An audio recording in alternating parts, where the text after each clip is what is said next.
ملخص ماتش الزمالك وبيراميدز اللي هيتلعب النهارده. خلينا ما ننساش ان الماتش هيتلعب النهارده الساعة 8 على استاد القاهرة. الماتش زي كل مرة معروف النتيجة بتاعته. بيراميدز والزمالك لعبوا 25 ماتش.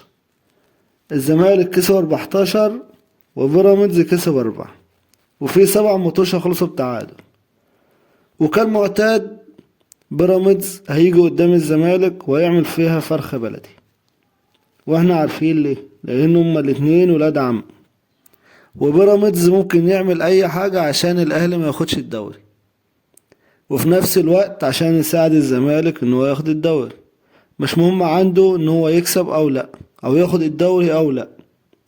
فاحنا عارفين ان الماتش هيتفوت كالمعتاد والزمالك هيكسب. وكل ده ليه؟